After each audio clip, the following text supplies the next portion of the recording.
C'est parce qu'il est né en bord de canal et de Loire que Roger Sommet a écrit le fameux Le Temps des Canalous. Dans ce roman, il fait revivre les mariniers qui parcourent les canaux du centre de la France au début du XXe siècle, tirant à la bricole des flûtes berrichonnes, des péniches de 30 mètres. C'est le temps d'avant le moteur, d'avant également la traction par mulets ou chevaux. Ce sont les hommes qui sont bêtes de somme.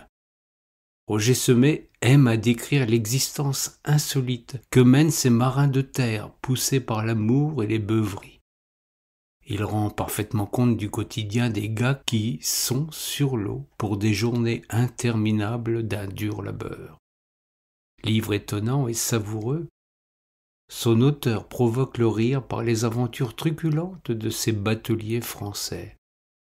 Il présente des figures particulièrement pittoresques comme le haleur Canéné, un colosse ombrageux, la charmante petite marinière Dienne, l'incroyable tribu des rageaux qui fabriquent des allumettes frauduleuses.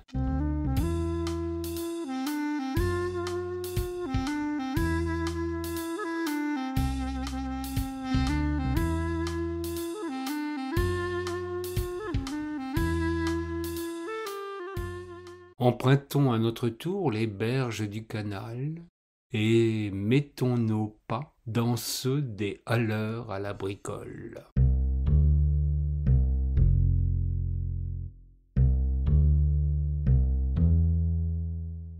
À 3 heures, tout l'équipage était rassemblé. Savoir le François Labergère et le René Nicolas Rageot. Il faisait absolument noir.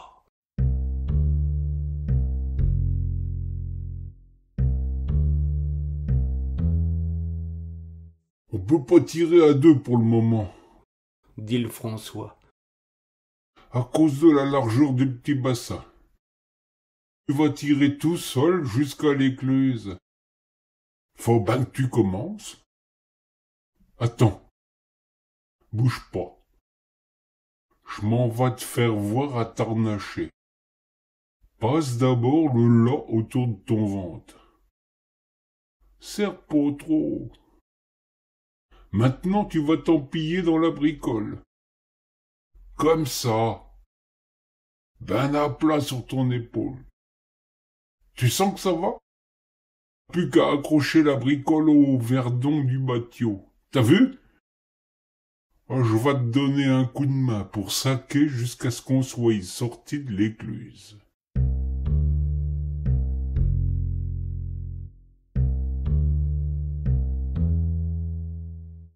Ils éclusèrent d'eux-mêmes. L'éclusier n'était pas tenu d'officier avant le lever du soleil.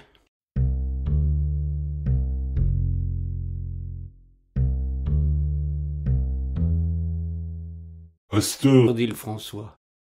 tu vas passer sur le chemin du contrôlage. Moi, j'ai l'habitude de tirer à droite.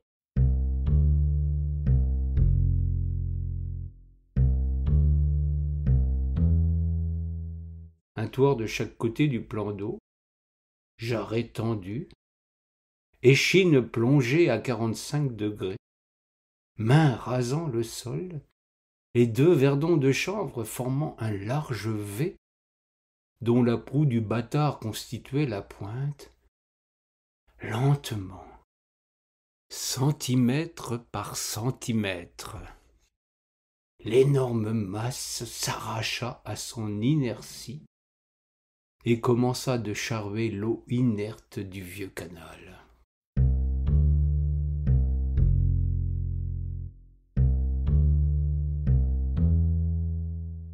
Le bateau lancé, c'est surtout pour les haleurs une question de rythme à maintenir.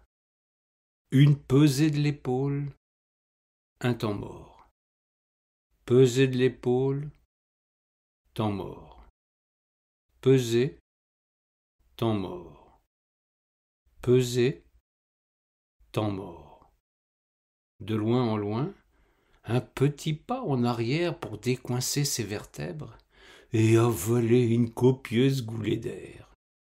Et l'on recommençait, pesé, temps mort.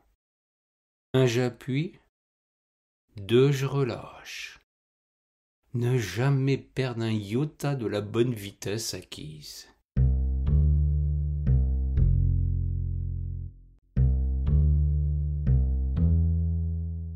Bien que taillée dans une forte toile de 20 centimètres de largeur, bien que matelassée, la brossille finissait par exercer sur la clavicule une pression intolérable.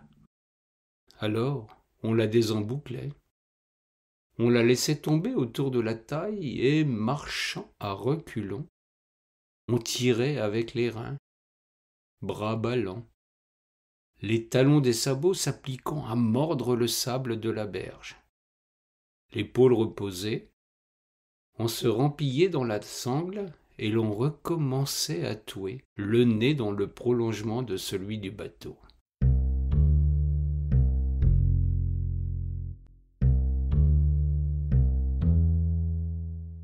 Hormis un arrêt d'1 heure aux environs de midi, ils allèrent toute la journée, n'amarrant le 30 mètres qu'à l'approche de la nuit, dans le petit port de Pierrefitte-sur-Loire.